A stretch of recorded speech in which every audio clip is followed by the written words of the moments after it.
de nueva cuenta al Club de Lectura de Casa Tomada.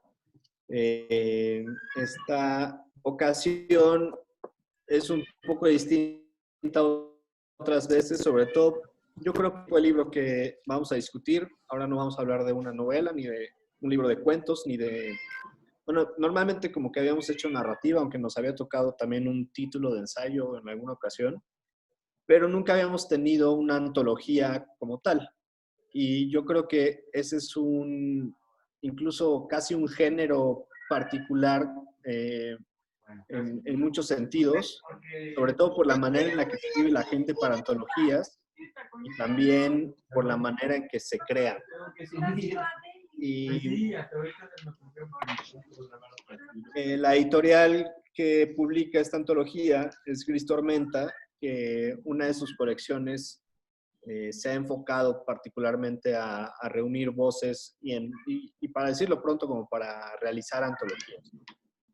Y me gustaría empezar por ahí, aunque les adelanto que hay al menos dos de los autores que nos acompañan también. Está Cici Rodríguez ahí. Hola, Cici. Hola, gracias por la invitación. Hombre, gracias a ti, Cici, por acompañarnos. Y también está Alejandro en su muy pulcra habitación. Gracias. Pero antes de platicar con ellos, quisiera empezar platicando con Jacobo Zanella, que es uno de los editores de Gris Tormenta. También en su equipo está Mauricio Sánchez y algunas otras personas, ¿no? Pero sobre todo, bueno, ya iremos platicando, pero me parece que esta editorial ha tenido esta capacidad como de reunir distintas voces. Y bueno, el libro del cual vamos a platicar hoy, que ustedes ya leyeron, tiene, como otros de la colección disertaciones, esa característica. Entonces, Jacobo, si quieres en general nos puedas platicar un poco sobre esa particularidad de la editorial, aunque tiene también la otra colección que es editor, pero igual y puedas llevar eso a cómo se aterrizó esta antología en particular. Por cierto, acaba de entrar Mauricio Sánchez, que es Hola. una de las cabezas de Gris Tormenta. Hola a todos, buenas. Hola, Mau. Gracias, Memo. Gracias a todos por aceptar la invitación a estar aquí. Les cuento por qué decidimos hacer antologías en Gris Tormenta. La antología, como dijo Memo, más que una forma, más que una forma, llega a ser un género. Y es un género bastante complicado porque siempre va a caer en el error. Hay que liberarse de la idea de la antología perfecta, sobre todo cuando se trata de textos comisionados, como es el caso de Nuevas Instrucciones. La editorial tiene que como relajarse y saber que va a haber imperfecciones, sin duda. Pero lo curioso de la antología como propuesta es que los errores que yo encuentro de este lado, para algún lector van a parecer aciertos y viceversa. Así que es complicado, sí, hacer antologías sí, supongo que por eso hay tan pocas, o sea, tan pocas editoriales animándose a hacer antologías de este tipo, porque presentan problemas varios, pero nosotros, bueno, dejamos eso de lado y nos concentramos como en la virtud de la antología. Hay varias virtudes, algunas obvias, ¿no? Como la brevedad de los textos, el fácil acceso a esos textos, el acceso a un autor desconocido, que a lo mejor se lee una obra breve, un ensayo breve de 3,000 palabras, por ejemplo, y después quedarse con las ganas y ir a buscar ese autor. En Gris Tormenta, pues llevamos 2 años, pero ya hemos publicado en estas antologías a más de 100 autores o 120, entonces pues es por un lado raro decir que hemos publicado a 120 autores porque son textos breves, pero por otro lado es cierto, porque con todo se ha trabajado de manera cercana. Así que bueno, también tiene estas virtudes, tiene la virtud de presentarle un camino al lector, ¿no? Un camino de lectura. Diseñarle una especie de salida del laberinto. El lector después podrá seguir ese camino o no, pero esta cosa de diseño de ruta de lectura es muy estimulante en una antología y eso no se logra en ningún otro género. Y después otra cosa que es más personal y que no es que me atreva a decirlo, sino que lo digo con soltura y con confianza, es que Gris Tormenta es una editorial joven y hacer antologías es una forma de aprender a hacer una editorial, aprender a editar, en lugar de estar recibiendo manuscritos de novelas de 300 páginas, pues estamos recibiendo textos de 5 cuartillas. Entonces, sí, es una manera no tramposa, pero sí fácil, o fácil relativamente, de iniciar con una editorial y de aprender el oficio, digamos, ¿no? Y eso nos gusta mucho, o sea, lo decimos de manera como bastante honesta. Todas las editoriales al principio tienen que aprender, no hay las grandes editoriales vienen de editoriales previas, o sea, es imposible empezar una editorial de cero, con 0 errores, con catálogos impecables. Claro. Y bueno, llevando ya la reflexión hacia la antología Nuevas Instrucciones, como les decía, en la colección siempre son antologías, pero a veces son textos que ya existían, entonces nosotros hacemos una labor más de búsqueda y edición y composición, pero en este caso no, en este caso todos los textos son comisionados, son textos inéditos, pues, y lo que queríamos era retomar la línea de pensamiento que inició Ibargüengoitia en los 60s y que desapareció más o menos con su muerte, ¿no? Sí ha habido escritores que han intentado continuarla o que la han continuado de alguna manera, pero sin duda esa línea de pensamiento tan peculiar de Ibargüengoitia, que combinaba crítica con humor, con sátira y con un montón de otras cosas, eso se perdió, ¿no? Siempre, bueno, siempre que muere un gran autor, muere su universo literario. Entonces nosotros queríamos retomarla no como un ejercicio de estilo, por supuesto, sino como una incitación, como contactar a estos 20 autores que participan en la antología y decirles, vamos a hacer un texto alrededor de Ibargüengoitia. Y más específicamente vamos a tomar su compilación, que luego se llamó Instrucciones para Vivir en México. No fue un nombre que le haya puesto él, pero es un nombre muy afortunado. Y vamos a llamarlo de manera graciosa o irónica o triste, Nuevas Instrucciones para Vivir en México, y que reúne a estos 20 ensayos de escritores contemporáneos, la mayoría mexicanos, que pues eso, tratan de imaginar este México actual a través de los ojos de Ibargüengoitia, a través de una forma que él inventó. Repito, sin tratar de que los textos se parezcan a los que él escribió, sino a una propuesta libre. Es decir, está el espíritu de Ibargüengoitia, pero no en estilo, sino si me lo permiten, como está de manera intelectual por ahí en el libro.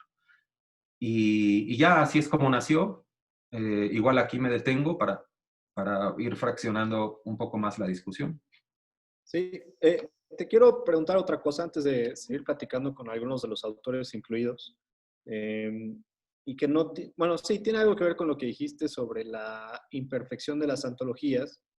Y me interesa mucho el punto de vista como de un editor, una editora más joven como eres tú, que se está enfrentando también a la realidad de que una casa nunca termina siendo construida como uno la planea. Y sobre todo en casos como este, donde entiendo que hubo más colaboración con otros lectores y fue, me parece, un trabajo sobre el que no tuviste, obviamente tuviste la atención que tienes con todos los textos, pero como no fue tal vez eh, Pues sí, supongo que eso, como el libro perfecto que tú, Jacobo, hubieras imaginado, ¿no? Y a mí eso es algo que he experimentado también en esta esquizofrenia, que uno de pronto es editor y de pronto es autor y, en fin, como la cosa más bien precarizada que ocurre en México, que uno tiene que hacer muchas cosas y uno siempre tiene que estar como malabareando esos distintos estados, ¿no? Pero sí, me interesa sobre todo saber cómo logras soltar eh, obras y para luego ver como las virtudes que eventualmente se descubren, ¿no? No sé si te entendí bien, pero voy a tratar de responder y me dices. Uh-huh. En esta antología en particular, digamos que yo decidí involucrarme menos en la parte final, que es la parte ya de la configuración del índice, digamos, ¿no? Entonces, ahí trabajamos con un amigo que es Eduardo de la Garma, que leyó todos los textos y nos propuso este camino del que les hablé antes, nos propuso este camino de lectura y hizo algunos apartados o capítulos para agrupar estos textos y me parece que encontró una coherencia en la antología que yo no había encontrado o que yo había encontrado de otra manera. Entonces, lo que él al final propuso fueron tres categorías, por así decirlo. Bueno, no tres categorías, tres apartados. Uno es la geografía, donde Ajá. se habla del México como territorio, ¿no? Y cómo el territorio y la geografía tienen un impacto al final en la psicología.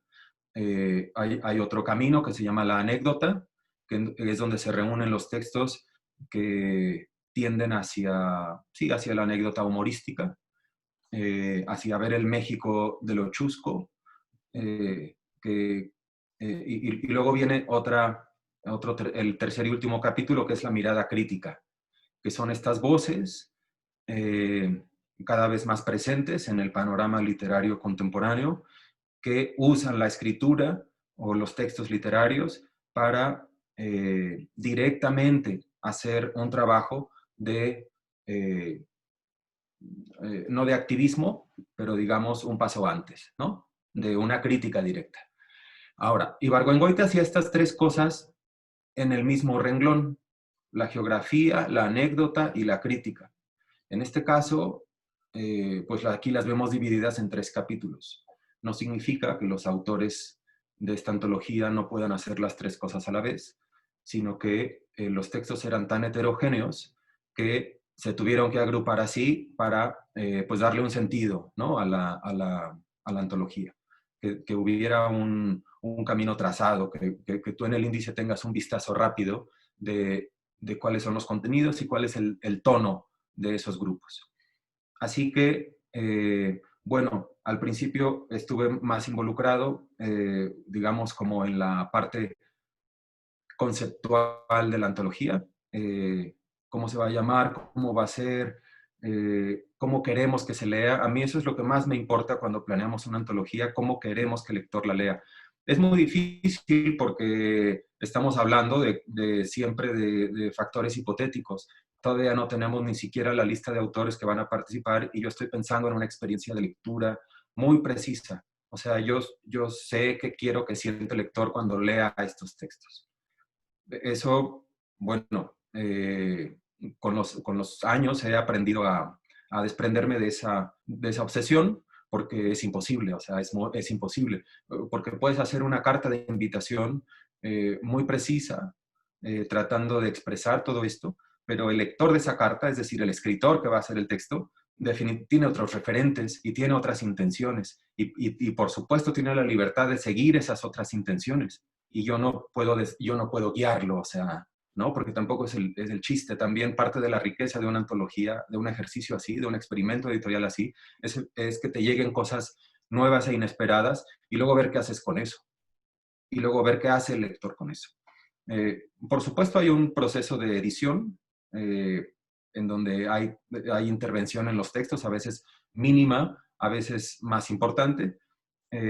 Así que bueno, regresando a la pregunta de Memo, en este caso fue Mauricio Sánchez, quien está por ahí, y fue Lalo, que no está conectado, no es parte de la editorial, pero nos ayudó en este caso. Ellos hicieron, por ejemplo, la lista de nombres, la lista de autores para invitar. Siempre tenemos dos listas, como la lista ideal, y después tenemos una lista, porque de la lista 1 siempre va a haber unos que te digan que no pueden, o que te digan que sí pueden, pero al final no pueden. Ellos hicieron esas listas. Después recibieron los textos, los leyeron y los ordenaron, como ya comenté. Y mi labor ahí fue ya más técnica, digamos, ¿no? Más de, pues sí, de una edición más técnica. Ya. Sí, en resumen. ¿Sí era eso más o menos, Memo, lo que me preguntabas? Okay. Sí, tal cual. Y ya antes de pasar con Sisi y Alejandro, igual y esta la puedan responder Mauricio y tú. Me interesa también pensar como en la temporalidad de estas antologías o cómo esperan que se lean, porque aunque son como que tienen puntos en común, por ejemplo, a cómo se arma una revista, también creo que no esperan que se lean en esa temporalidad, ¿no? Como la gente que lee mensualmente una revista. Pero aún así me intriga que, o bueno, me llama la atención que sí buscan que las antologías tengan cierta, no decir coyuntura, pero al menos un tino en un momento, ¿no? Pero también son libros que se van a poder releer varias veces, a diferencia de una revista, ¿no? Y creo Sí, que es un balance extraño. Mauricio y yo venimos, bueno, antes de iniciar con Gris Tormenta, trabajamos como en proyectos editoriales, pues más de 10 años, más de 15 años, muchos años. Y llegamos a tener una editorial que todavía tenemos, en donde se hacen libros fotográficos, libros culturales, revistas. Yo personalmente vengo como de una, de un, o sea, yo soy lector de revistas desde la infancia.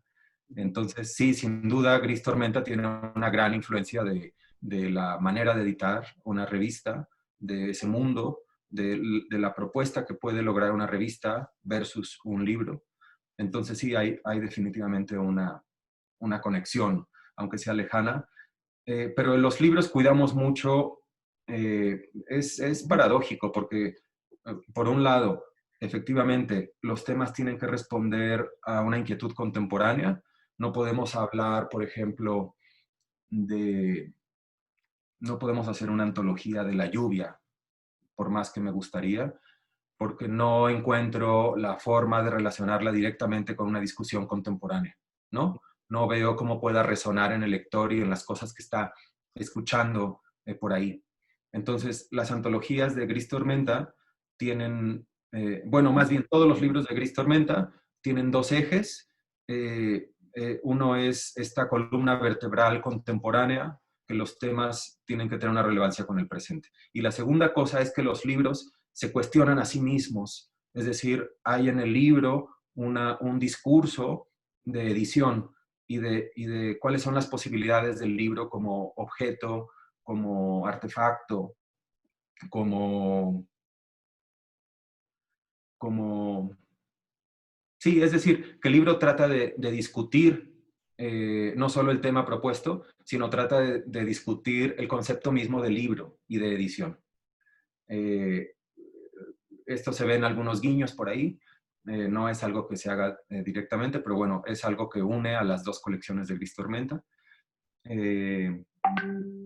Y por último, como la tercera parte de la pregunta, sí, cuidamos mucho de que la lectura no sea efímera, de que sean libros que se puedan guardar por ahí y releer en un tiempo y en esa relectura encontrar nuevas cosas. Eso es algo que cuidamos. Se logra más en unas que en otras. Por ejemplo, hicimos una antología antes de esta sobre la migración, que también es un tema pues muy actual, digamos, pero la diferencia era, ¿cómo podemos hablar de la migración despojando al tema de toda su connotación periodística contemporánea o de toda su connotación política contemporánea? Entonces lo que hicimos fue recurrir al género de memoria y recopilar algunos textos de autores contemporáneos que hubieran sido migrantes o que hubieran estado muy cerca de una experiencia migratoria y que la narraran en primera persona de manera literaria. Entonces, es algo que no vamos a ver nunca en un periódico ni en una revista, o difícilmente, pues, sino que todo el tratamiento de la migración es a través de números, de estadísticas, de políticas de Estado, etcétera. Y lo que quisimos hacer en Gris Tormenta fue lo opuesto, ir hacia el lugar opuesto. Hacer no que hablen los 40 millones de refugiados, sino una sola persona de esos 40 millones y a través de la parte tratar de entender el todo. Y así despojar al tema de su condición, de su ancla al presente. Y creo que en Nuevas Instrucciones y en las otras antologías se ha logrado esto con porcentajes variables. Pero bueno, la idea siempre ha sido esa, como de, sí, efectivamente, tratar de hacer libros que puedan releerse. Sí, A como lo que mejor no quiere decir algo. algo también, pero no se anima, no sé por qué. ¿Perdón? Como que quieres No, decir ya me algo. extendió mucho, Jacobo. A mí más bien me gustaría escuchar a los autores. En primer término, rápido, yo lo que quiero decir es darle gracias a Casa Tomada y a Chema por haber escogido este libro para el Club de Lectura y por supuesto también a Memo, quien dirige o trata de dirigir el club. Y bueno, pues obviamente la presencia de Sisi siempre amable. Sisi, muchas gracias por acompañarnos como siempre. Y de verdad, Ay, gracias, Alejandro Mauricio. Merlín, muchas gracias. Primera vez que lo tenemos hablando de este libro. Me interesa muchísimo saber qué piensa Alejandro del libro, de los demás textos. Nunca hemos podido hablar con él porque el día que salimos con él fue a tomar unas cheves y ya no se pudo hablar. Pero no sé él qué opine del libro, de los demás textos, de la antología. Ahorita vamos con ellos, Mauricio, pero a mí, francamente, lo que me interesa de la editorial de ustedes es esa tensión y equilibrio que logran, porque yo sé que tú también intentas como hacer que haya una especie de puntualidad de la editorial en las antologías y no sé cómo se negocia eso hacia adentro, ¿no? ¿A qué te refieres con puntualidad? Como la coyuntura incluso, o como el intento por hacer que el trabajo esforzado que hacen hacia adentro también sea algo que se pueda comunicar hacia afuera. Sí, bueno, pues tú sabes que eso también es de lo más difícil que hay en la editorial. Cuando nosotros planteamos iniciar con Gris Tormenta, pues no nos imaginábamos la parte romántica que todo el mundo piensa, pero la otra, la que es horrible, porque es horrible entre comillas, que es pues la comercial, la parte de la distribución, la parte de ir a las librerías y decirle, oye, soy Gris Tormenta, y te digan, bueno, Don Call y cosas así, ¿no? Esa parte no pues la hemos ido conociendo poco a poco. La parte de la promoción que ha sido muy determinante, que hemos ido, pues ahora sí que a tientas, a ciegas, tratando de poder comunicar que existen estos libros y que los hemos hecho pues con muchos esfuerzos y que queremos que cada vez tengan más lectores, pero a veces no hemos sabido en algunos casos cómo atacar ciertas cosas. Por ejemplo, pues nosotros estamos un poco contracorriente en muchas cosas porque estamos en Querétaro. Ya de entrada eso es raro.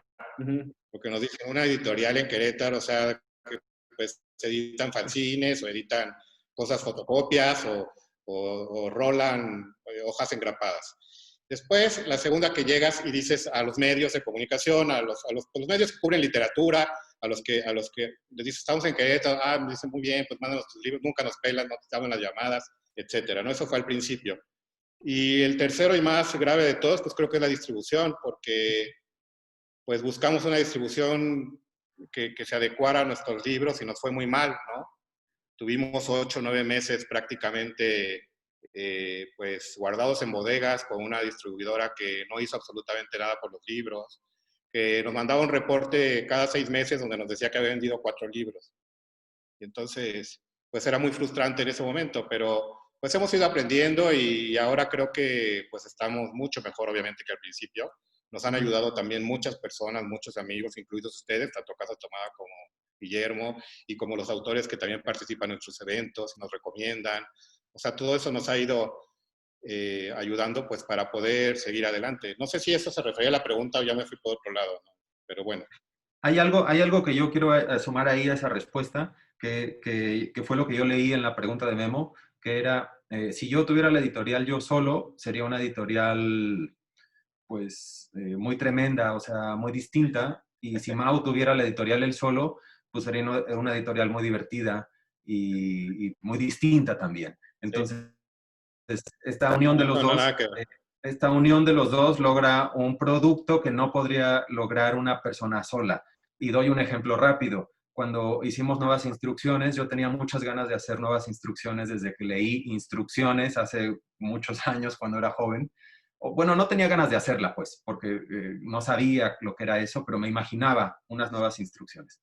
Entonces, cuando tuvimos Gris Tormenta, yo le decía a Mauricio, yo tengo muchas ganas de hacer unas nuevas instrucciones y cómo lo hacemos y no sé. O sea, quería hacer el libro, pero no sabía cómo. Y Mau hizo la lista de autores, que yo no pude haber hecho. Y al revés, cuando la antología de migración, Mauricio fue el que dijo un día vamos a hacer una antología de migración. Yo le dije no, porque es un tema bastante mediático, bla, bla, bla. Y insistió tanto en que dije, bueno, hagamos una antología de migración, pero vamos a ver cómo la adaptamos a Gris Tormenta. Entonces ahí yo hice la lista de autores, tratando de que fueran este tipo de textos más de memoria, mucho más de memoria, mucho más literarios, que hablaran sobre la migración y nada de periodismo ni ese tipo de cosas. Entonces, creo que esa mezcla que difícilmente podría existir en una sola persona, en Mauricio o en mí, pues es una gran ventaja de estar como coeditores, ¿no? Porque tenemos personalidades muy distintas en lectura, en escritura y en edición.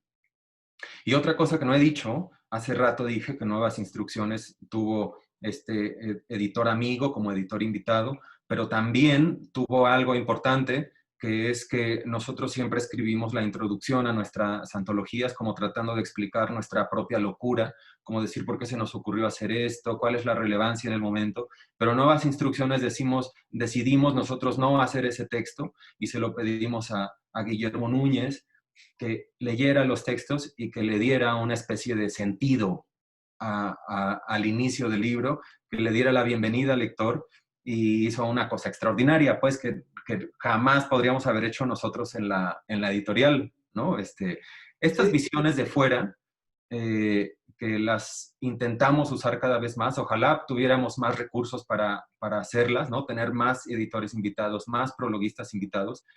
Esto le ayuda mucho a la editorial porque ya de por sí es una colección de muchas voces, de coros. Estas invitaciones dan mucha frescura, pues, ¿no? Porque es decirle a alguien, mira, toma mi proyecto, léelo desde afuera y di lo que quieras, ¿no? Moldéalo como tú quieras. Ahora estamos haciendo una nueva antología que saldrá el próximo año, también en esta colección, y ahí hay una editora invitada, pero es una editora que decidió absolutamente todo. O sea, nosotros como Gris Tormenta estamos casi fungiendo nada más como una parte técnica, ¿no? Y estos son procesos muy ricos, o sea, tratar de sacar la editorial de un espacio intelectual confinado y sacarla, ¿no? Como ponerla en otra mente por un momento. sí. A mí lo que me interesa de el formato del club del libro es que eventualmente vamos a platicar con los lectores del libro y eso hace que no sea luego como las presentaciones que ya se han hecho de la antología, porque va a haber este rebote interesante. Pero antes de llegar a esa parte, todavía estamos aquí con Sisi y con Alejandro y quiero hablar con ellos en parte sobre sus textos y en parte también sobre cómo es la experiencia de participar en una antología, porque también ocurre esa cosa rara, ¿no? Que es a través de una invitación. Pero también tienen la particularidad, ellos dos, como de ser de los pocos textos que no son particularmente urbanos como era Ibargüengoitia. No sé, tienen creo que una visión un poco distinta a la que tiene el grueso de los participantes en la antología. Y pues empezamos por Sisi, si les parece. Hola, Memo, muchas gracias. Qué alegría verlos a todos. Eh, eh, y bueno, sí, retomando un poco esto comentaban Jacobo y tú sobre esta posibilidad de error o este margen de no saber exactamente cuál va a ser el resultado en la hechura de una antología, pues creo que también se refleja un poco hacia, al menos en mi experiencia esta tan grata y tan rica, y que nunca terminaré de agradecer lo suficiente a Jacobo y a Mauricio por haberme tomado en cuenta, porque bueno, particularmente, pues yo trabajo más con poesía, es lo que escribo, entonces al haberme invitado a esta antología, pues primero fue, junto con el gran gusto que me dio, pues también fue un susto, porque dije, ¿qué voy a hacer? Lo primero que pensé fue en que tenía que ser algo chistoso, ¿no? Que es un poco lo que tú comentas, Memo, en el prólogo, que a Ibargüengoitia le pasa que al revés de Kafka. Se nos olvida que Kafka también, en medio de todo lo tremendo y lo oscuro que puede ser, también es chistoso. Y de Ibargüengoitia también todos los temas tan complejos y los abordajes que no es el mero chiste, no es la mera anécdota, ¿no? Entonces, mi experiencia al haber escrito este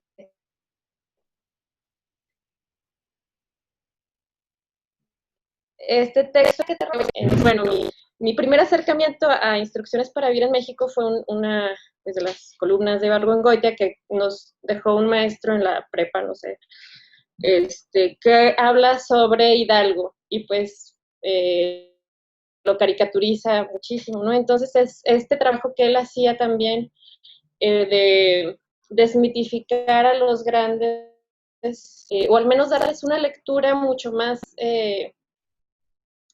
pues no sé si a nivel de calle, pero sí darles una lectura diferente a la que estábamos acostumbrados a verlos, ¿no? Entonces, bueno, yo trabajé, cuando me invitaron a la antología estaba con mi tema de tesis, que bueno, es una revista que se publicó en Guadalajara durante la Cristiada, final de la Cristiada, y donde participaron pues todos los grandes escritores, perdón, de Jalisco, ¿no? Agustín Yáñez, Mariano Azuela, el creador del PAN, Efraín González Luna, personajes así bien oscuros, bien horribles, que también tenían mucho que ver con Novo, que bueno, hay que decir que Novo fue al parecer quien convenció a Ibargüengoitia de dejar ingeniería, o no sé qué estaba estudiando, de dejar eso y estudiar teatro o letras, o no sé qué estudió al final, ¿no? Entonces, como ver la revista también como un ejercicio editorial al que normalmente nos acercamos para dos cosas, o para ver a un autor en particular que hizo para esa revista, o para dar cuenta de un movimiento literario o artístico, ¿no? Entonces, pero luego se deja de leer a la revista como tal. Y esta revista es muy bonita porque cuenta un montón de chismes, así de chismes bien arrabaleros de los grandes escritores, que son muy divertidos. Entonces, bueno, pues dije, creo que esto puede dar para el ensayo, fue lo que intenté. Creo que en algunos momentos sí intento forzar mucho el humor, a veces no sale tanto, pero el haber tomado mi tema de tesis desde este punto de vista, pues un poco más como personas y lejos de esos grandes mitos literarios que fueron, pues fue bastante enriquecedor. Y pues además salgo en la antología con gente que admiro muchísimo y que quiero mucho, y con textos maravillosísimos como el del gran Alejandro Merlín, que es una maravilla. Oye, sí, hay un momento en tu texto donde haces un giro que a mí me parece como... te lo voy a leer, más bien. Ajá. Dices... Bandera de Provincias, hablas de la revista de la que estás hablando, publicada en Guadalajara entre 1929 y 1930, baluarte nuestro arraigo literario, y entre paréntesis, es decir, de los jaliscienses, es decir, de algunos, es decir, de unos cuantos. Y es un giro muy chistoso que a mí, yo no sé cómo ocurre eso, si traías a Ibargüengoitia en la cabeza o si definiste o decidiste hacer algo que suene como Ibargüengoitia o ni una ni otra. Y solo es a mí a quien me suena a que salió de una columna de Ibargüengoitia. Hoy, pues, muchas gracias, ojalá, ojalá sí, pues, supongo que este tono, bueno, en ese caso particular era un poco para disculpar el tema, ¿no? Que en realidad es un tema que a nadie le importa, pues, o sea, no, esos tipos ahora son calles, nombres de calles y ya, eh, pero, pero bueno, también para mí Ibargüengoitia fue como el escritor que se alejó un poco de los grandes temas. Digo, no vengo de una familia muy lectora ni nada, pero en la escuela pues ya empezábamos obviamente a conocer a los escritores mexicanos, pues Zapaz, Revueltas, no sé, que abordaban temas como, eh, pues no sé, ¿no? Como tendrían que ser muy serios o muy graves o muy importantes o muy imponentes para que fueran dignos de escribirse. Y creo que Jorge Ibargüengoitia hace exactamente lo contrario, desde algo muy, muy chiquito o muy personal. Al final de Instrucciones para Vivir en México hay uno que me mata de risa, que es cuando su mamá ya está muy enferma y se está muriendo. Y, y entonces dice que ella misma se describía como un chara. Entonces, como ese tipo de cosas que pueden ser tan personal, en este caso, pues la revista, pues realmente solo me importa a mí, ¿no? Es algo que dejó de existir, que obviamente tiene su valor literario y todo, pero de alguna forma sí siento que estuve muy, tal vez conscientemente, demasiado conscientemente apegada o queriendo imitar o queriendo replicar el estilo de Ibargüengoitia. Sí, a mí son los momentos que más me conmueven de la antología porque ya ves ahí lo que inventó Ibargüengoitia es que inventó algo, también se puede como extraer de la vida cotidiana, la misma manera en que contamos las cosas los mexicanos. Estaba pensando en este otro párrafo del texto de Alejandro, que está hablando como sobre las distintas maneras en que la gente se comporta en los bailes en los pueblos. Sí. Y dice Alejandro, a mitad del salón ejidal siempre hay una masa de hombres que miran a las mujeres, que no se animan a nada y nomás se les calienta la cerveza en la mano. A esa masa le dicen la... Igual, Alejandro, yo no sé cómo hiciste tú ahí, si de pronto te sientes como poseído por el espíritu de Ibargüengoitia, o nada más es tu manera en que cuentas las cosas y que creo que todos también ya medio aprendimos a contar a partir de las cosas que ya hemos leído, pero bueno, no sé, tú sabrás mejor. Bueno, cuando me encargaron el texto, pensé que, como Sisi, que no debería uno repetirse para no hacerle la labor difícil a los editores y también para no hacer tan complicada la lectura para los lectores, ¿no? Que lean un texto sobre lo mismo una y otra vez. Entonces pensé que a lo mejor las dos cosas que no iban a aparecer en la antología iba a ser lo rural, precisamente porque Ibargüengoitia no lo era y porque además también demográficamente México ya no es rural. Entonces pues dije, pues ya casi nadie vive en el campo, entonces pues nadie va a hablar del campo, voy a hablar del campo. Y la otra era precisamente vamos a decir, como pasear de lo sociológico a lo personal. Pensé que a lo mejor podía hacer un paseo más bien de lo político a lo personal, en general en la antología, y no de lo sociológico a lo personal. Entonces, por eso escogí esos dos tonos. Y entonces ya fui a comprar el libro, porque la verdad no lo había leído.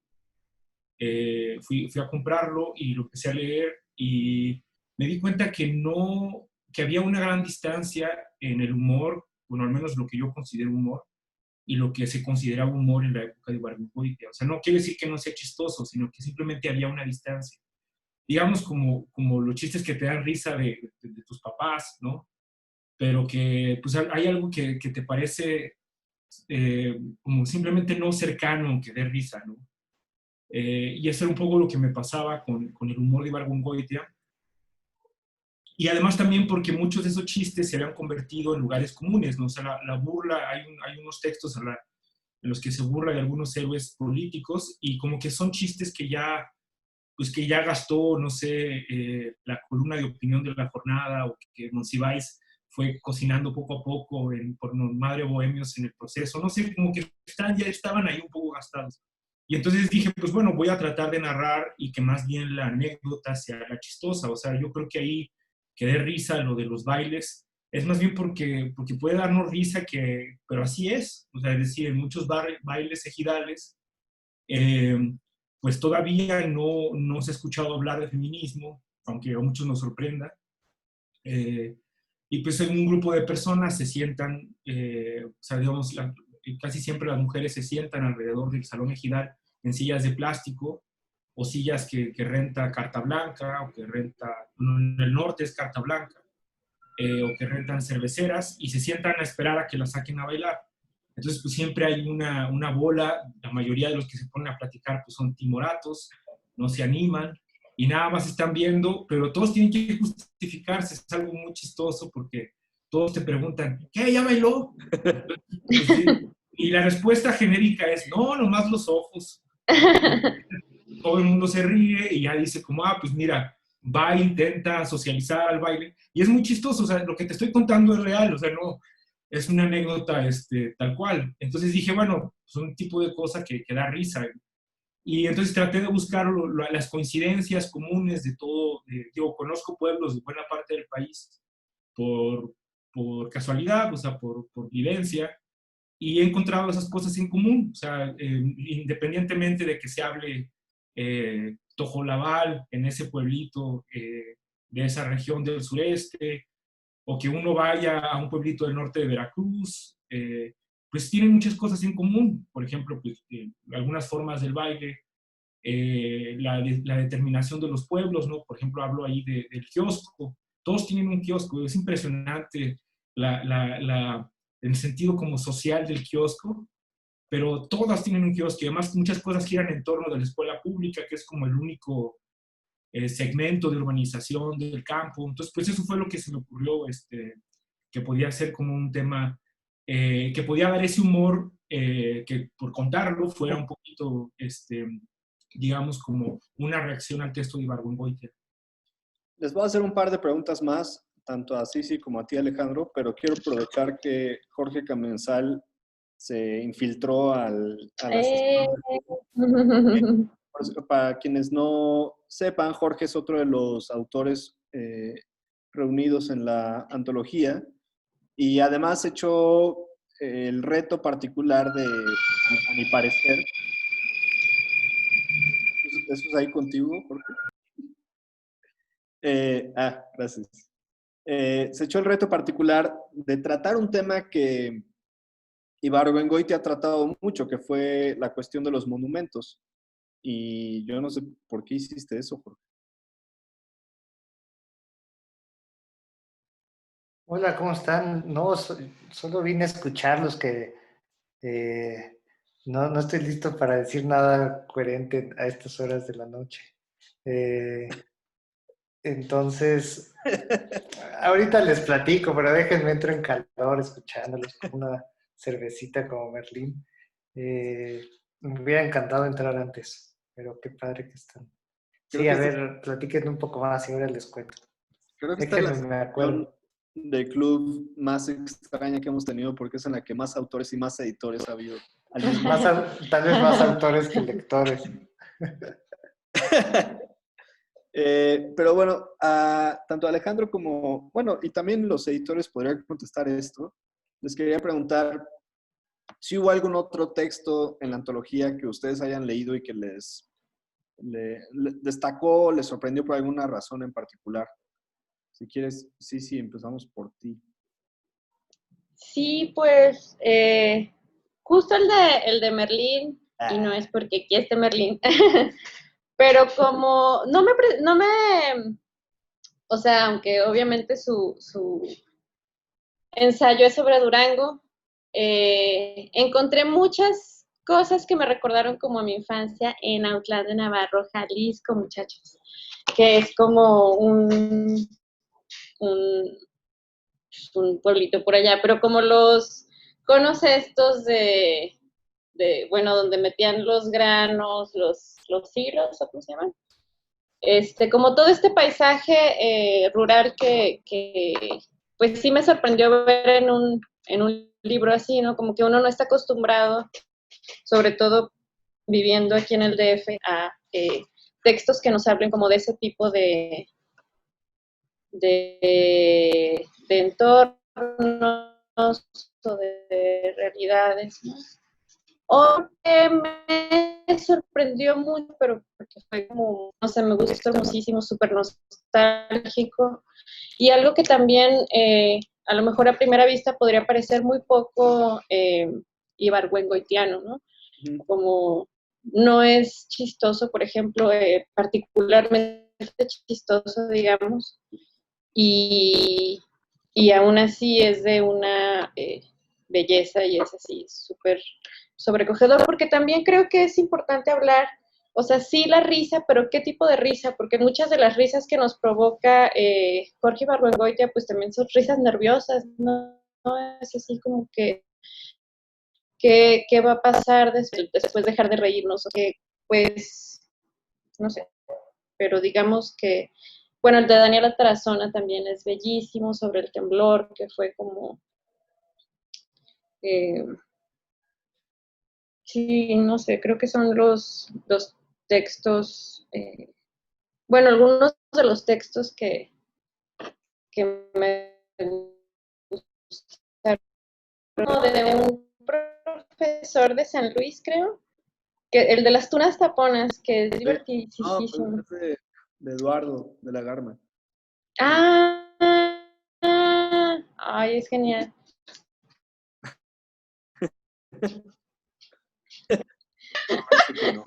Que no lo saquen a comer. ¿Y a ti, Alejandro? Pues, eh, eh,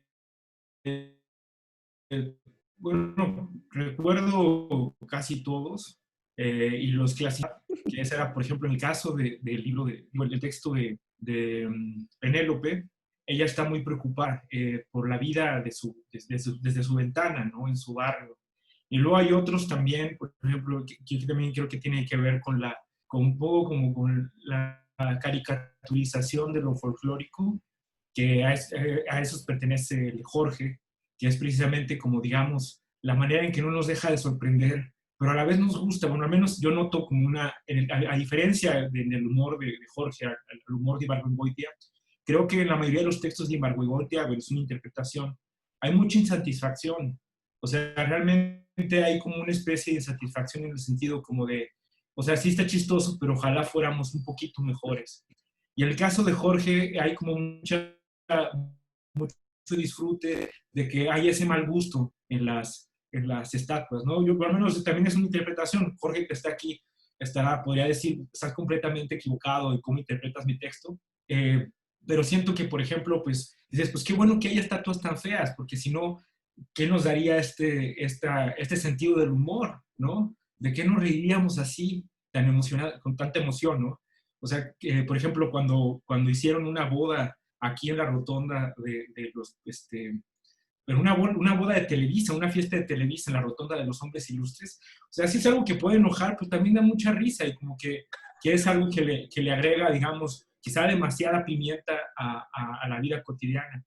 Y, por ejemplo, de otro de los textos que me gustó, el de Sisi, habla sobre el provincialismo, que creo que es otro de los grandes temas cuando... Lo que me gusta de hablar de México es que todos tenemos algo que decir. Igual los lectores que lo leyeron querían ya decir y contar su anécdota sobre México, porque es una gran conversación de café, una gran conversación de comida. Y en el caso de uno de los grandes temas, pues es el provincianismo, ¿no? Que en este caso pues era discusión entre Novo y y más bien la humillación de nuevo a los poetas de Jalisco, ¿no? Que es eso también, o sea, ese sentimiento de superioridad capitalina en relación con la cultura marginal del resto del país, que siempre es un tema recurrente.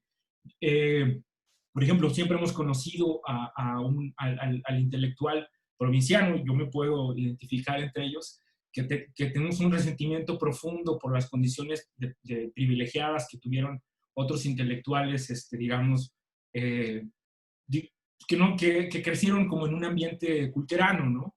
Pero que uno se topa, ¿no? Por ejemplo, pues el poeta de Cuencamé, Durango, que lleva 40 años diciendo que es poeta, pero ha escrito un verso, ¿no? Algo por el estilo, pero esa es como una discusión acerca del provincialismo que también está presente en la antología. Ya no recuerdo acabo de decir que me acordaba de todos, pero ya no recuerdo. El de Teddy también me gustó, que también creo que va en lo de la neurosis citadina, porque hay como una preocupación por qué va a pasar con México, ¿no? Desde el ambiente de unas cuantas cuadras, ¿no? Eso es lo que recuerdo, no sé qué otros había. No sé si los editores tengan alguno en mente que digan que les haya parecido memorable por alguna razón. Yo menciono uno rápido, que es el de Julieta Díaz, que no es escritora.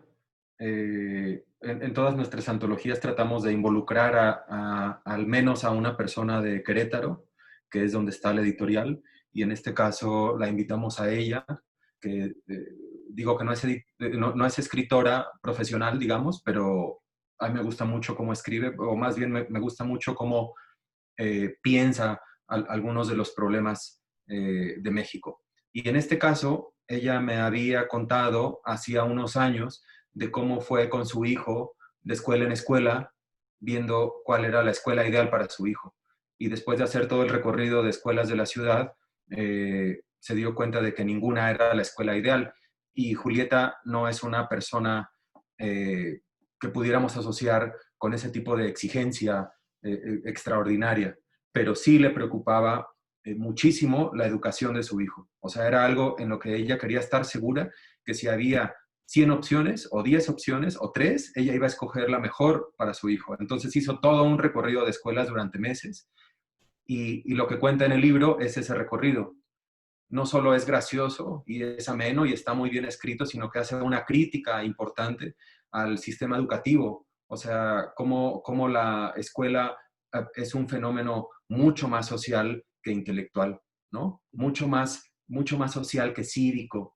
Y ella no intenta en ningún momento hacer, bueno, sí intenta hacer algunas bromas deliberadas, pero digamos que no es un texto humorístico. Es solo, ella cuenta una anécdota de principio a fin, tal como pasó, y nos va detallando, va a ir transcribiendo incluso algunas de las conversaciones que tuvo con los directores de escuela, y al final yo creo que queda un texto extraordinario para una antología como esta, porque nos habla de que una anécdota sencilla, como dijo Alejandro, de sobremesa tal vez, revela este gran iceberg debajo de una idiosincrasia social contra la que no podemos hacer nada, ¿no? Es como una impotencia enorme. Mauricio, no sé si tú recuerdas alguno, y también me gustaría los lectores que nos están acompañando que si quieren hacer una pregunta, vayan pensando en su pregunta para levantar la manita y seguir platicando. Que digan el cuál les gusta. A mí todos los que han dicho me gustan mucho.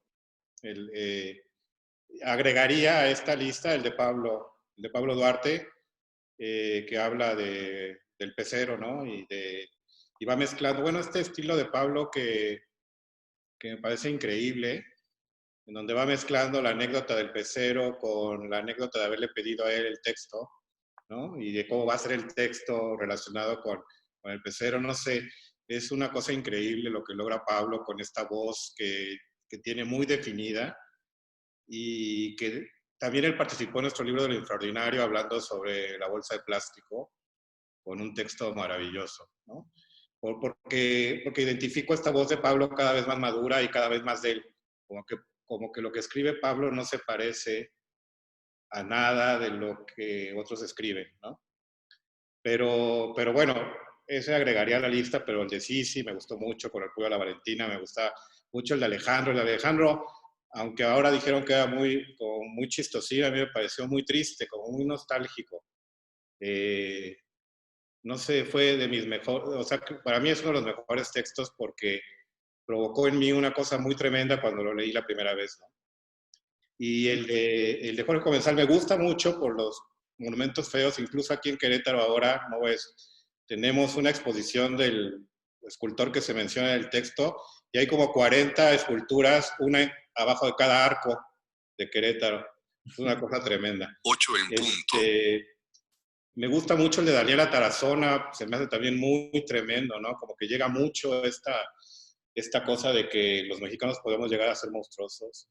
En fin, creo que hay muchos textos muy, muy... El de Teddy, que es también como del tipo del de Alejandro, que es como que te deja devastado, ¿no? Bueno, eso por lo menos en mi caso. Oye, y volviendo al de Pablo, a mí ese en particular, ahora que lo mencionas, tiene o sea, a mí lo que me llama la atención es que tiene esta tensión constante de, creo que es lo que define a la antología, de intentar hacer el homenaje y al mismo tiempo saber que no se va a poder hacer, intentar hacer otra cosa, ¿no? Pero es muy explícito en ese trabajo. Sí, a mí me parece que esa voz de Pablo es como muy propia, ¿no? Bueno, mientras Jorge Comensal se anima a decir algo finalmente. Ya me animé. Ah, cabrón. A ver, ¿qué vas a decir? Ya me animé porque sí, justo me tocó ver en Querétaro esas esculturas de Fernando Andriachi debajo de los arcos, todos los arcos cubiertos del insigne oaxaqueño Fernando Andriachi.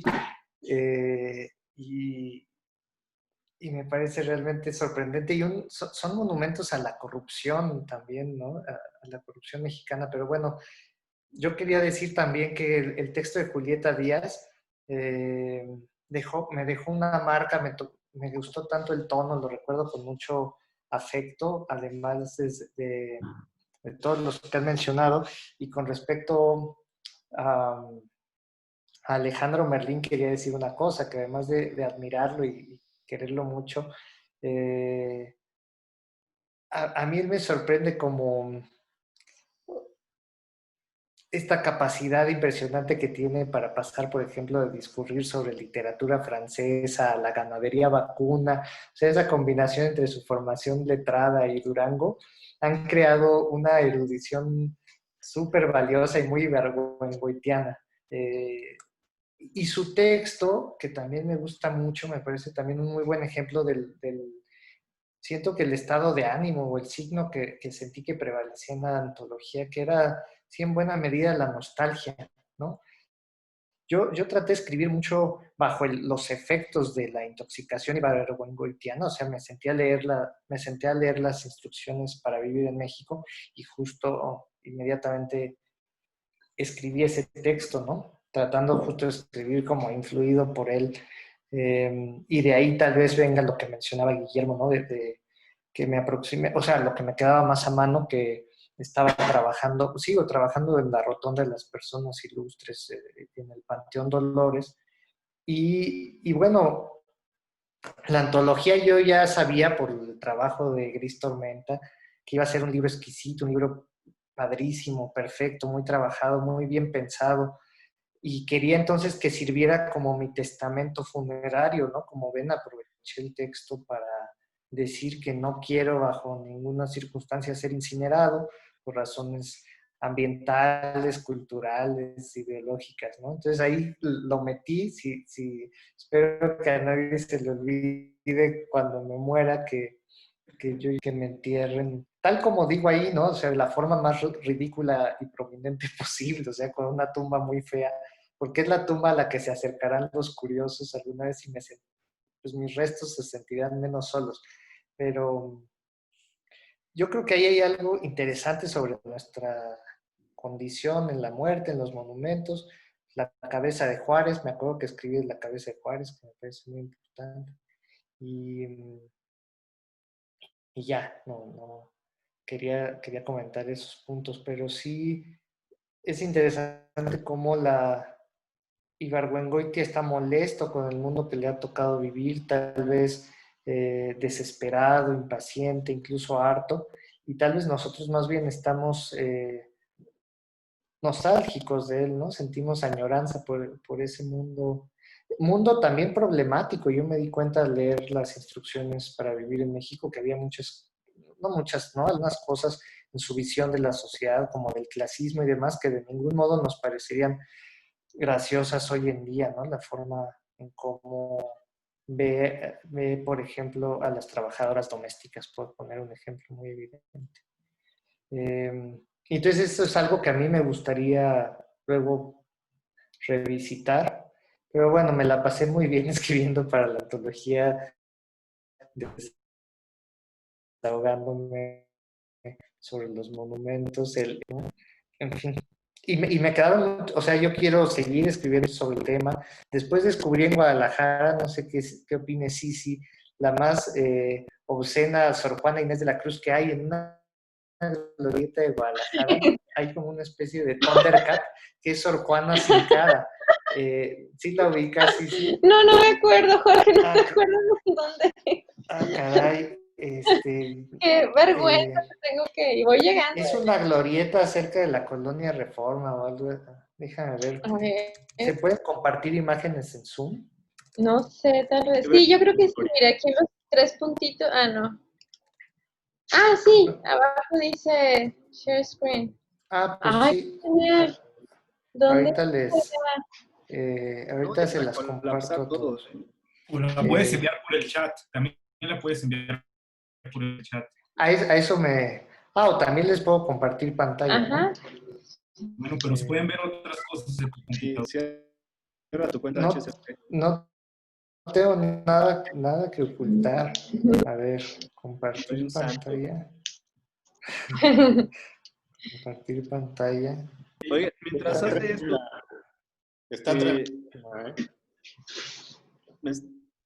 ahora ¿Vieron? Sí. Que estas cosas raras de las lecturas que podemos tener ay, güey, ya empezaste a compartir eso. Sí, durará un instante. Claro, es que esto es de las... Qué hermoso. Está genial, no la he visto. Es Sor Juana.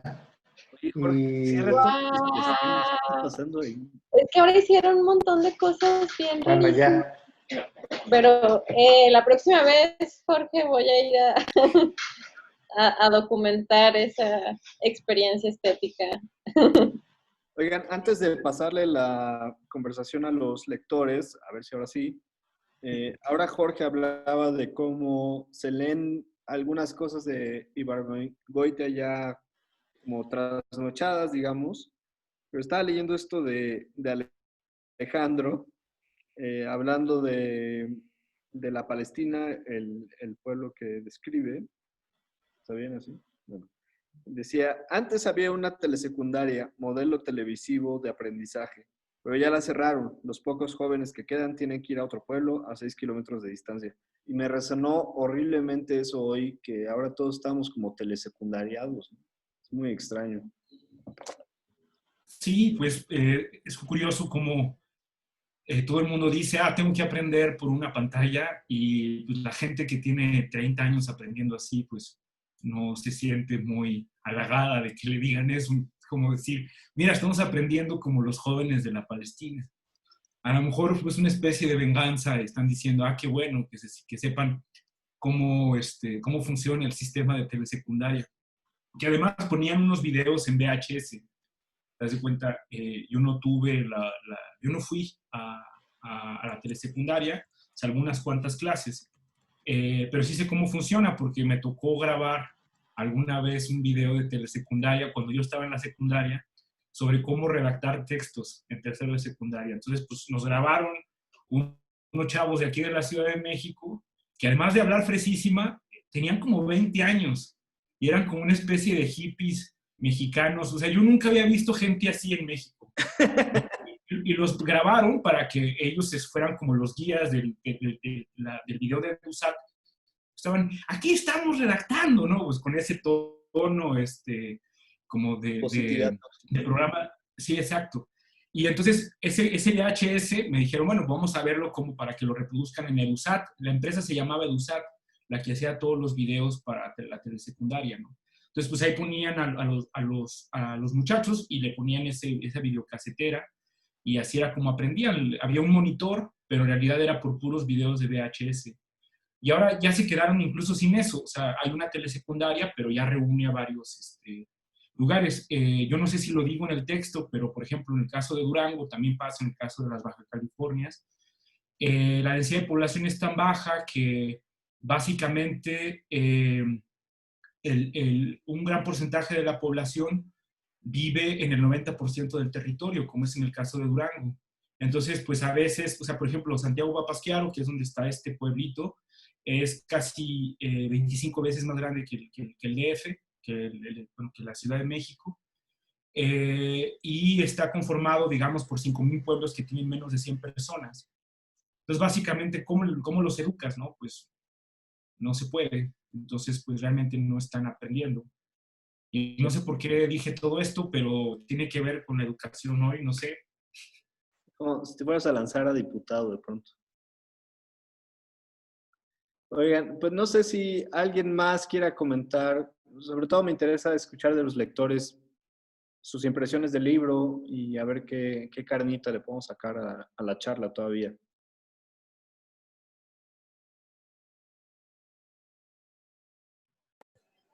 Bueno, pues voy yo, no sé si me escucho por ahí. Hola Alejandro, claro. Hola. Bueno, ya que estamos hablando del texto de Ale, pues decir que también a mí me impresionó bastante y que se va ligando con otros que no necesariamente tienen que ver con el México rural, ¿no? Por ejemplo, pienso en el texto de Andrés Burgos, que me parece que es argentino, ¿no? ¿O me equivoco? No sé, Mau o Jacobo. Sí, ¿no?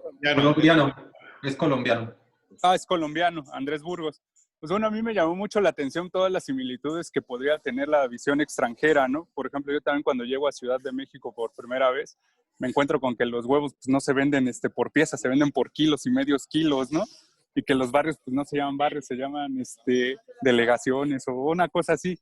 Entonces, en ese sentido, a mí me parece que hay unos puntos de encuentro, por ejemplo, en el texto de Alex, cuando habla de las fiestas, cuando tienes pocas habilidades sociales, ¿no? Para poder enlazarte con otra persona.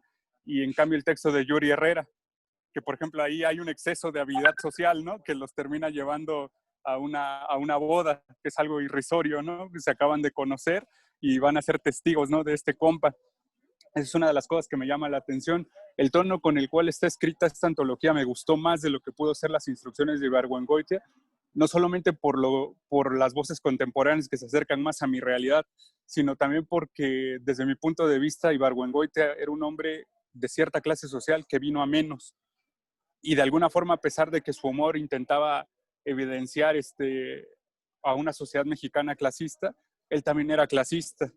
De hecho, hay un texto por ahí que me parece que es déjenme recordar el nombre, que es de Jimena Sánchez, en el cual me parece que hace una crítica a la escritura de Jorge Ibargüengoitia desde el feminismo. No sé si esa idea la siguen. A mí me llamó mucho la atención eso.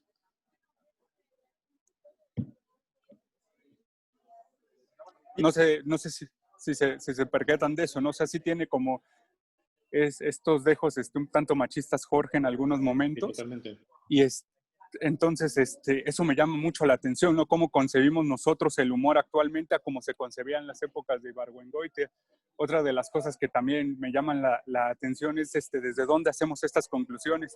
Yo al leer el texto de Daniela Tarazona me preguntaba, ¿es que nosotros hacemos las conclusiones desde el recuerdo o apelamos al recuerdo porque ya habíamos hecho esas conclusiones? Entonces es algo muy curioso porque me parece que lo que narra Daniela es que ve una escena particular a sus, creo, 17 años en un desfile.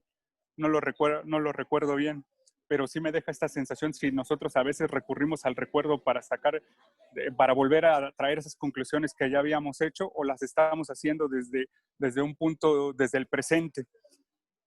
Por ejemplo, en el texto de Alex lo que me gusta es que se narra con una sinceridad ecuánime. O sea, es un texto que tiene un tono ecuánime y pausado. Al mismo tiempo que es humorístico, es melancólico. Al igual que Sisi también me hizo recordar un poco lo que fue mi infancia en provincia, ¿no? Y más o menos ese fenómeno. La huella del humor, me parece que lo lleva muy bien Jorge Comensal. O sea, es un texto que, a diferencia de otros que desde mi punto de vista pretendieron ser graciosos, el de Jorge lo logra, igual que el de Eduardo de la Gama. Son como los dos textos que para mí están escritos desde el humor y se mantienen en una misma línea y en un mismo tono. En términos generales, eso es lo que podría decir. Y quizás lo último sería el texto de Jasmina, que Jasmina, una de las cosas que narra es que pues, las dificultades de pronto de vivir en las ciudades, que no tienes esos placeres como la playa, ¿no? Que la playa está lejos y es cara, y nos lleva a la reflexión de que todas las grandes ciudades, o la mayoría de las grandes ciudades en el mundo, tienen agua, tienen un río, y un río para mí es una descarga emocional, es un lugar en el que te puedes ir a relajar.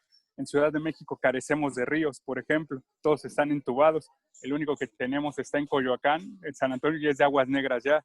Entonces creo que sí, de pronto como habitantes de la Ciudad de México carecemos de esa paz y tranquilidad que da el agua, ¿no? Y por último, quizás me evocaría un poco a lo que es el texto de Ana Penélope, cuando apela a cuestionarse si el silencio es de utilidad. Algo que a mí me sucedió o que me sigue sucediendo en la ciudad, viniendo de ambientes un poco más calmados, es si nosotros como habitantes de la ciudad podemos apelar al silencio, si hay un momento en el cual la ciudad duerme, que pareciera ser que no. Entonces, me parece que la antología es muy completa, se hace un análisis monolítico de la sociedad, o sea, no me parece que esté separada, a pesar de la dicotomía en la que vivimos en este país. Me parece que se hace una crítica monolítica, es decir, todos somos parte de esta sociedad y de cómo está funcionando, ¿no? Gracias, Alejandro. Igual, Jorge, tú creo que tienes el mejor eco en esta cosa, si quieres responder a algo. Pues primero que nada agradecer la indirecta que me mandó Stephanie GG por mensaje sobre que acomode las pestañas de mi pantalla. Y me pareció bellísima la reflexión del compañero. Bueno, aparte, me dio gusto que mi texto y justo me gusta mucho la referencia a los ríos en las ciudades, porque he pensado mucho eso, ¿no? Como uno de los aspectos asfixiantes de la Ciudad de México es su falta de ríos, de lugares para sentir la fluidez, el paso del tiempo, no sé, cómo relacionarse con otro elemento que no logramos en Río Becerra, ni en Río de la Piedad, ni en Río Churubusco. Y en ese sentido, los monumentos tendrían que funcionar de algún modo de esa forma, ¿no? Como los ríos, crear un espacio que nos desahogue un poco, y es lo que no logran muchos de los monumentos que hay en esta ciudad, que más bien se convierten como en objetos opresivos. Entonces, esa es la reflexión que me suscitó ahora mismo. Perdón, Alejandro, ¿eres Alejandro Velázquez? Digo, perdón, Alejandro Velázquez, ¿eres Ojos de Rana Calva? Ajá. Ah. Sí, es un gran lector, Alejandro, de Gris Tormenta. Muchas gracias. Me sorprendió que prácticamente te sabes el libro de memoria. No, muchas gracias, porque sé que tiene prácticamente todos los libros nuestros. También identifico aquí en este panel a Pilar. Pilar Roth, creo que tú vives en Vallarta, ¿puede ser?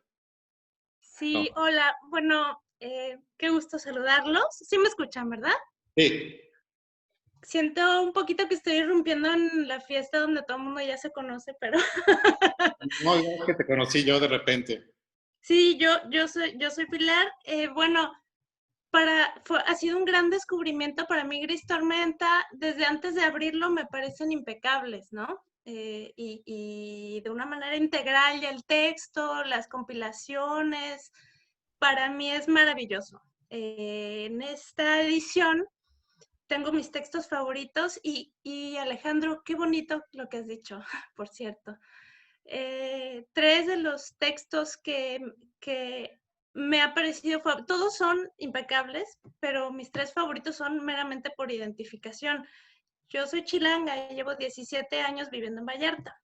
Entonces, por ahí hay una parte donde dice que el que se aprecia de ser chilango y te pone ahí una lista, ¿no? Que yo todavía recuerdo bien clarito como cuando Pablo Duarte, que también lo comenté con ustedes, el texto que si yo cierro los ojos todavía puedo escuchar cómo van frenando los peceros, ¿no? Y también siento esa cosa en el estómago del retrato con abatelenguas y pasta cruda, que yo ya desde niña sabía que estaba regacho, ¿no? Y por último, el que dejamos todo al final, que eso nos identificamos en cualquier parte del mundo mexicano, nada más le faltó la parte de que se lo comió su perro, si eso no fuera una cosa tan gringa, ¿verdad?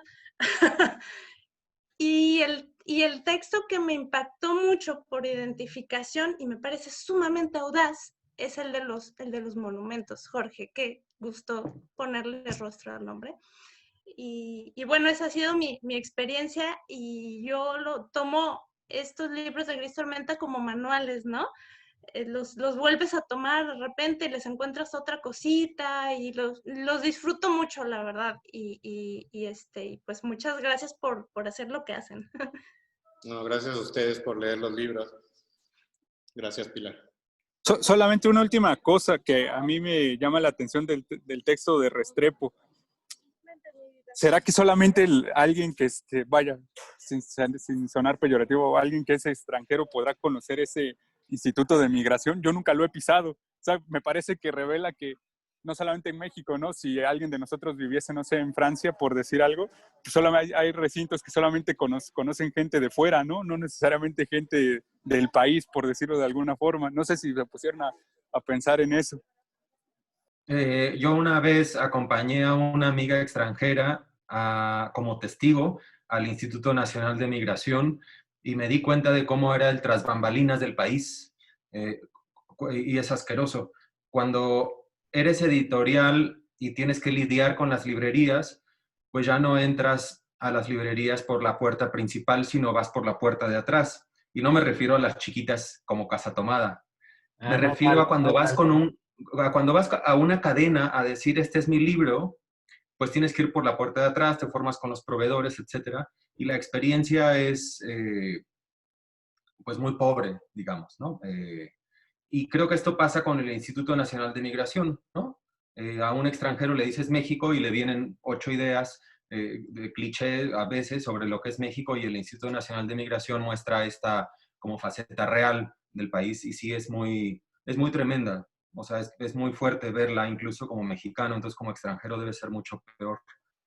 Y Alejandro, quería comentar algo de lo que dijiste antes en la primera intervención sobre el humor, del que casi no hemos hablado. Una de las razones principales para hacer la antología era preguntarnos de manera casi retórica qué pasó con el humor o qué está pasando con el humor en la literatura, y no solo en la literatura, sino en todas las manifestaciones culturales contemporáneas, ¿no? Que se han dirigido bien hacia el espectáculo o bien hacia una erudición como demasiado seria y demasiado que se da importancia a sí misma, pero entonces el humor no quedó en ningún lado. El humor nunca ha estado de moda, ¿no? Pero a todos nos ha pasado leer un libro no sé, de Thomas Bernhard o incluso de Borges y soltar una carcajada, ¿no? Y ese momento en la lectura es muy liberador, es mágico, es uno de los momentos más increíbles de la lectura, que la carcajada venga desde dentro, desde donde no sabes dónde, desde un lugar y un tiempo muy lejanos, ¿no? Si el texto se escribió hace 40 años o hace 400, bueno, el Quijote, ¿cuántas carcajadas nos regala? Y ese humor, ese tipo de humor, esa conexión como entre dos humanidades distantes, no existe. Es muy difícil encontrarla en la literatura. No sé por qué. Tal vez porque el humor siempre ha quedado como en una especie de... No, bueno, pero en el libro de Jorge Comensal de Las Mutaciones está lleno de humor, ¿no? Y también a veces es una cosa... No, estoy claro generalizando, ¿no? ¿Dónde está el humor en el mundo? Hay por supuesto, autores y libros que lo hacen en el presente. Pero en general, el humor me parece que está siempre ausente. Y el humor siempre se aprecia mucho, se necesita, y más en una época como la que vivimos. Entonces, bueno, el libro no trataba de ser humorístico, pero sí trataba de preguntarse a dónde se fue ese humor, porque nadie lo está buscando.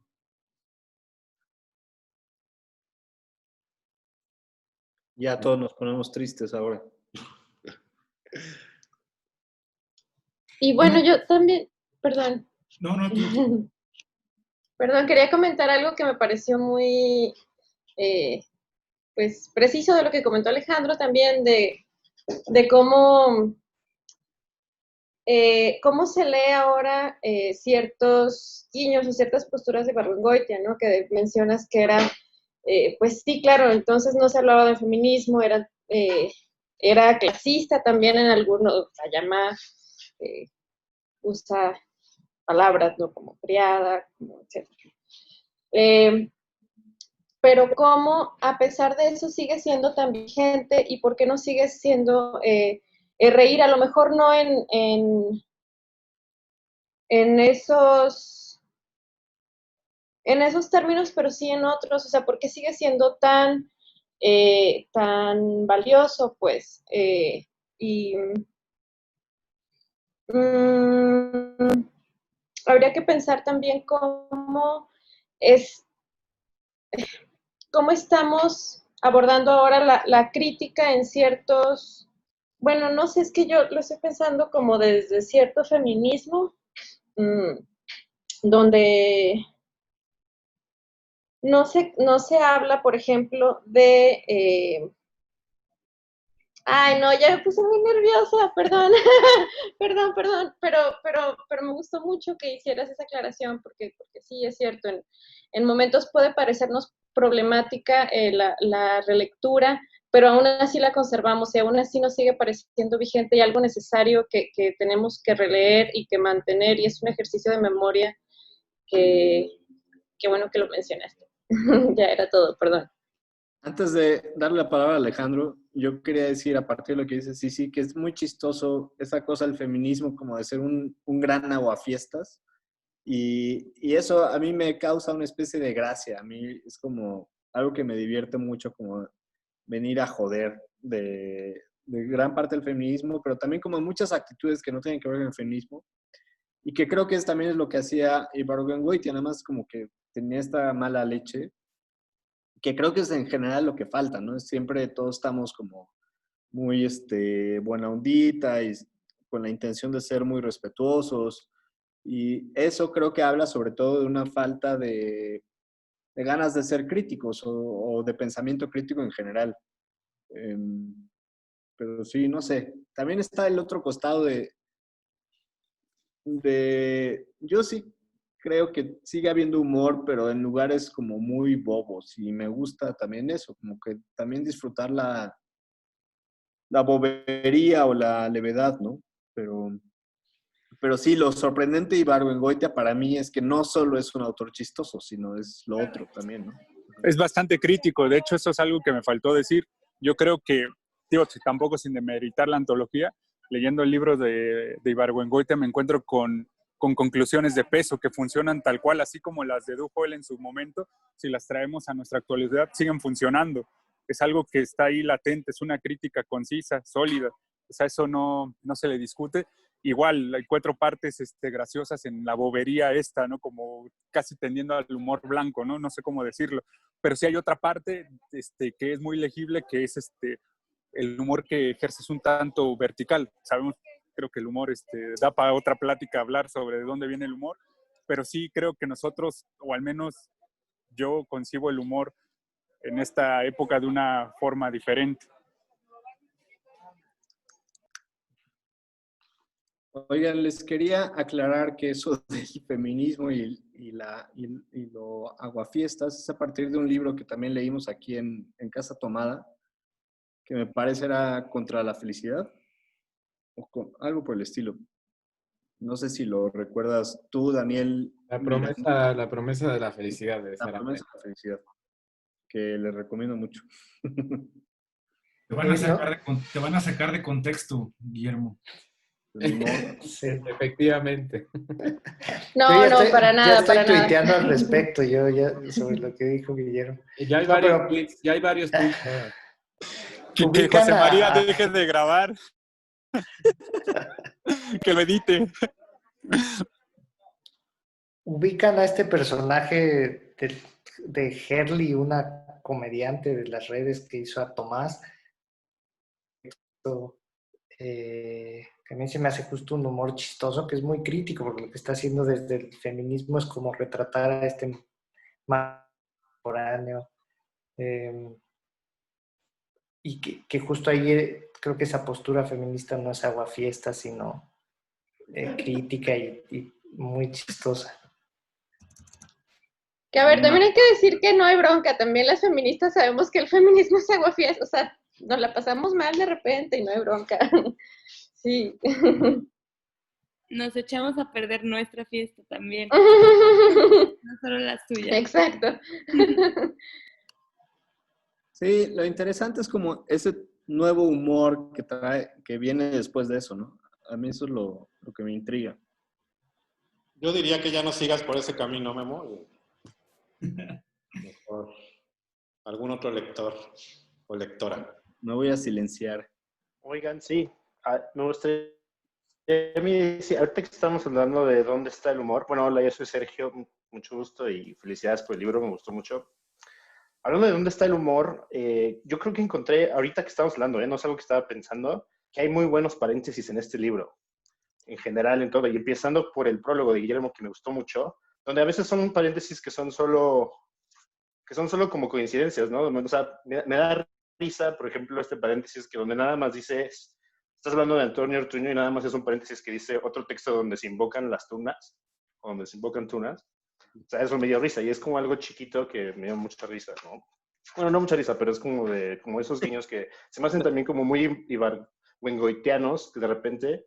¿qué otro marqué aquí ahorita? Bueno, justo del que hablábamos, bueno, no sé si hablamos de este de Antonio Ruiz Camacho, el de Maten al León Guzmán, que está hablando de este personaje, Don Chema, que a mí ese es uno, hablando de relaciones, uno de con los que más yo me relaciono, porque yo pasé mucho tiempo de mi infancia en un parque donde pasaba justo eso que él dice del sube y baja.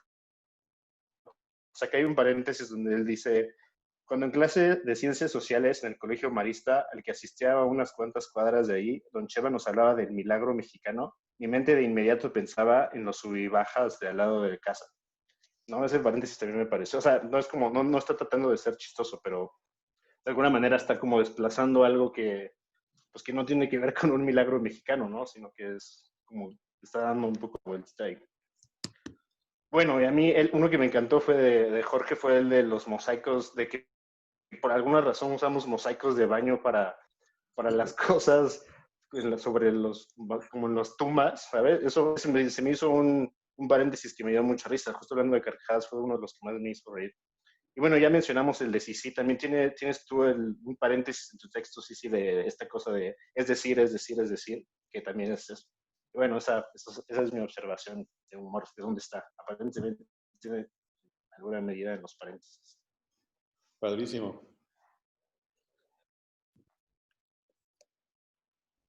¿Alguien más? Gracias, Sergio. Hola a todos. Yo soy Julia.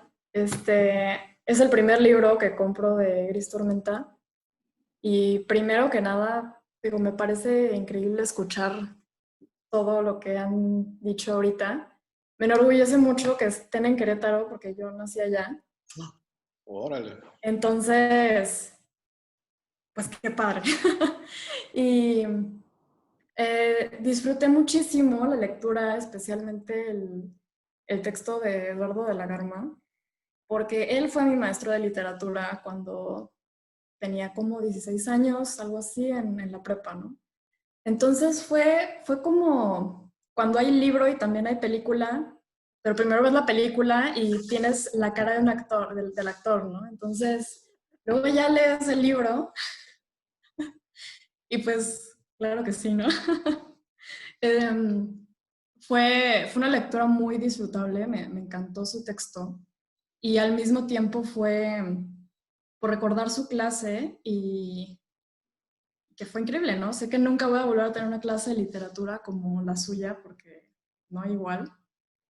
Y también pues me gustó muchísimo el texto de Alejandro y como decía Pilar, también es como por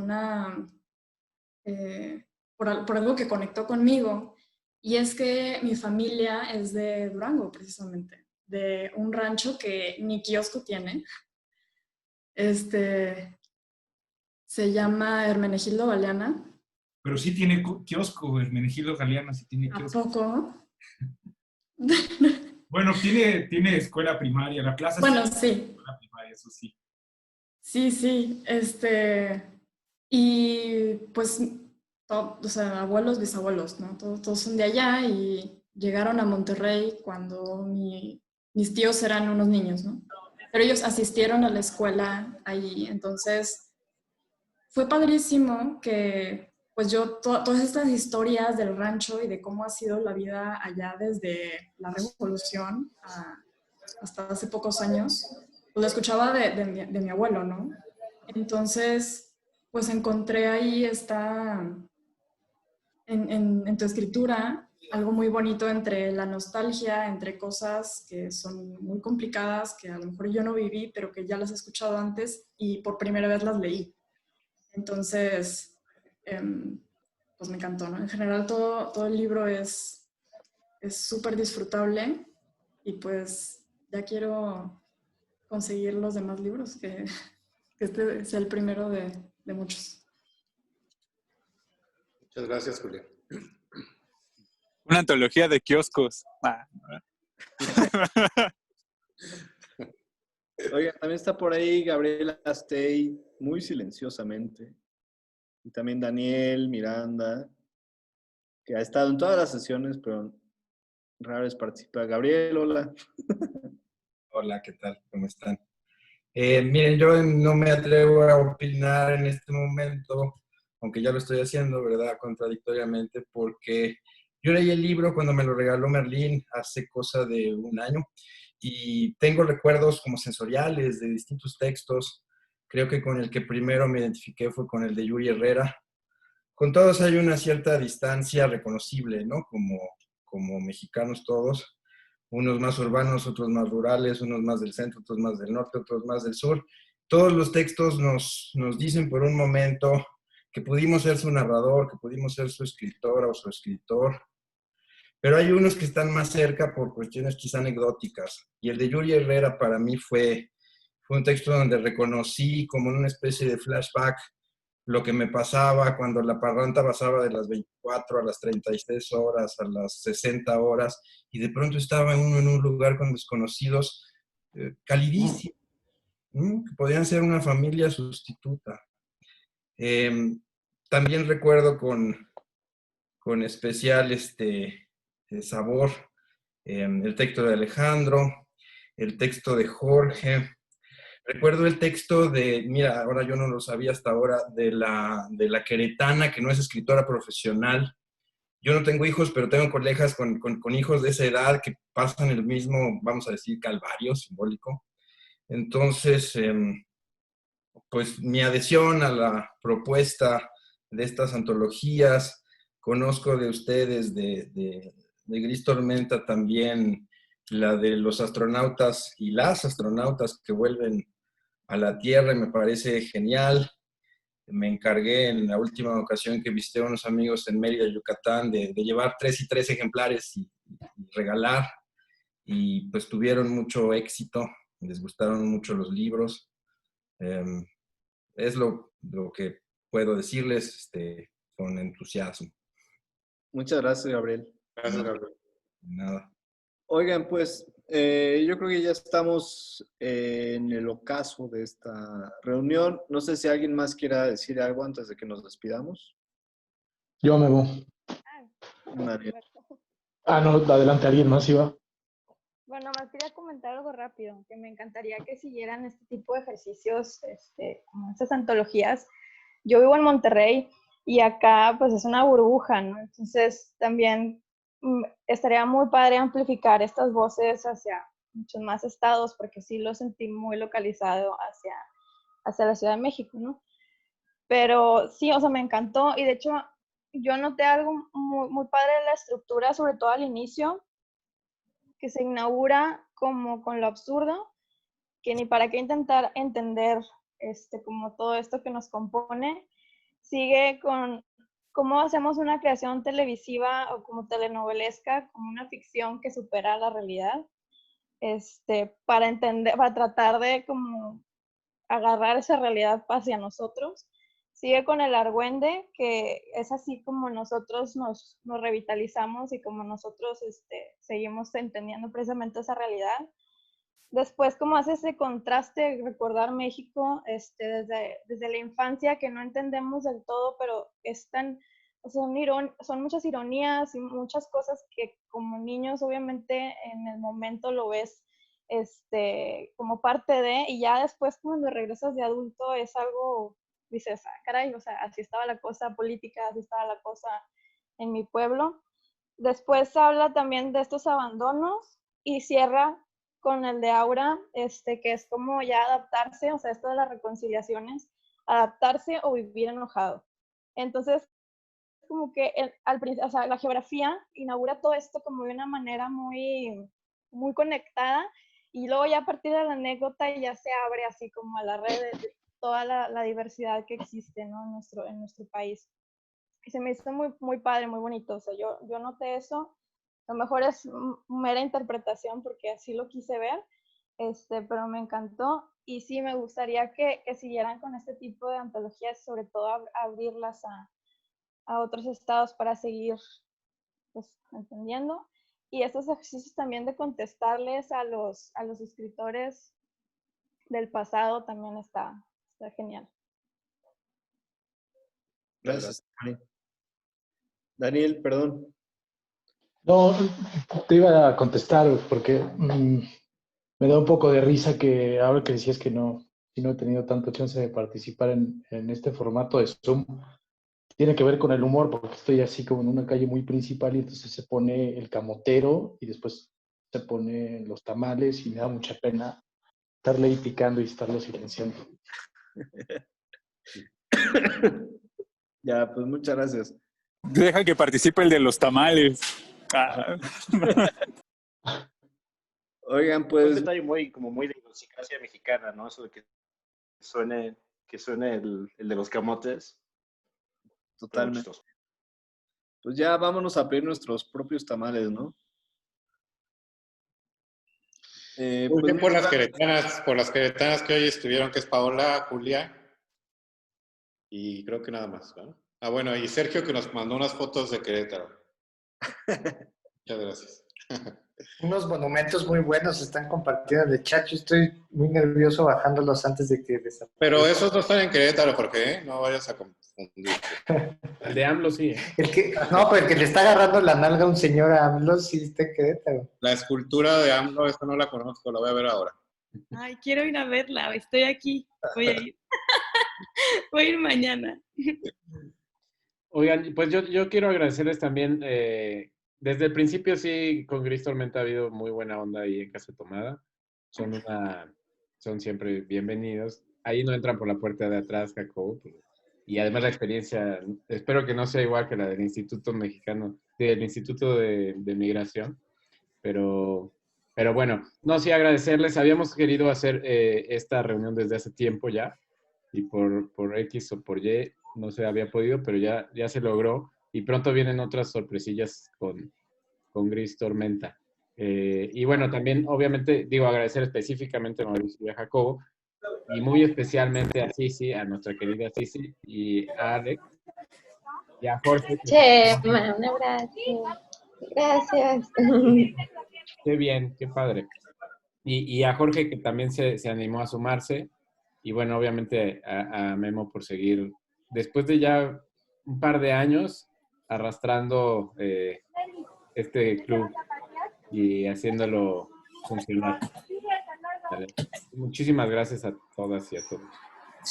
No, gracias a ti, Chema, muchas gracias.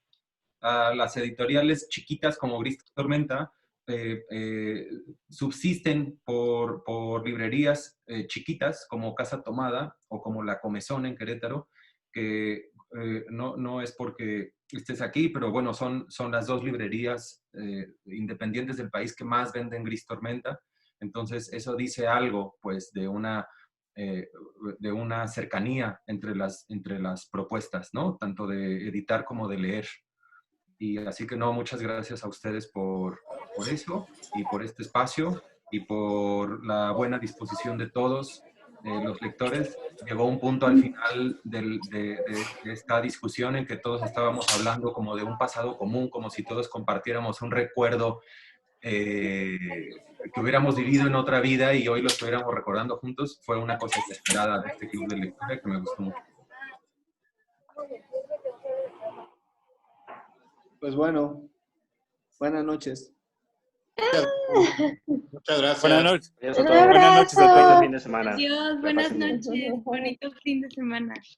Buenas noches a todos, a todas. Bye. Bye. Bye. Bye.